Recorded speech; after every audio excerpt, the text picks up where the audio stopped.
My main question is why?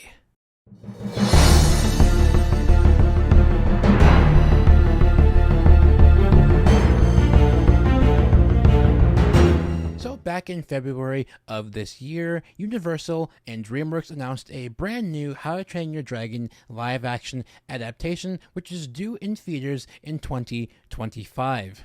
And I have to admit, I was actually really excited by this announcement, considering that I really do enjoy the animated How to Train Your Dragon trilogy.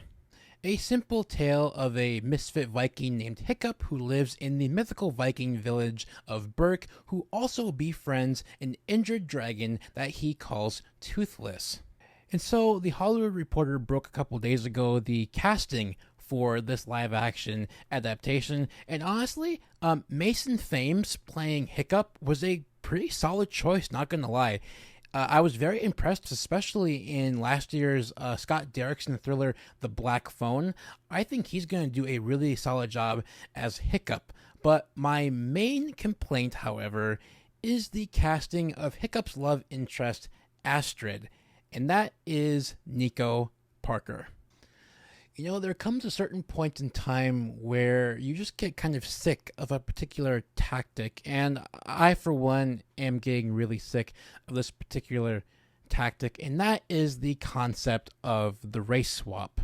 Essentially, what these companies do is that they race swap these beloved characters in either remakes or reimaginings so that they can reach out to as many people as they can so that the character can feel all inclusive to all these different kinds of people. But what that's implying is that these companies are basically saying that you can only relate to a particular character just solely off of the way they look, which in turn is incredibly racist in my honest opinion. But she's just not Astrid. If you want to make a live action remake or an adaptation of something that's already existing, you would think that you would cast people who look like the original characters so that people can, go, oh, no, that's X character, or oh, that's Y character. And just another blatant race swap for the sake of race swapping, and I just find the concept of the race swap incredibly lazy, but it's also very much done on purpose. And like I just mentioned, they do this to point out the racists and the bigots who apparently watch this content and love this content, and then when they do this, they can go, oh, look at all these racists and bigots here. But that's simply just not the case. This is coming from someone who they're trying to pander to. I mean, look at me. I mean, this is coming from somebody that they're trying to pander to. And I'm trying to tell you guys that I don't want this. I can acknowledge that Astrid is a white character. She has traits that I, a black man, can relate to. I don't need to physically see myself on screen to relate to a character. If that was the case, you're only narrowing down the pool of characters that you can relate to, instead of relating to all different kinds of characters that probably don't share the same ethnicity as you. But these people are claiming that in order to fully understand and to fully relate to a character, you have to physically see yourself on screen. And I am living proof that that is just simply not the case. Now, there's been a few ridiculous race swaps that have made their way to mainstream news. One obviously being, Velma. We got Anne Boleyn a couple years back, Cleopatra, and just most recently we got Halle Bailey as Ariel. It's just race swaps like these that really just kind of rub me the wrong way. And again, they're doing this so that everyone, in air quotes, can understand and relate to these characters. But who's to say that a black character can't relate to a white character? That's a very kind of racist way of thinking, if you ask me, because then you're saying that only African Americans can relate to black characters, which I just don't buy that concept at all.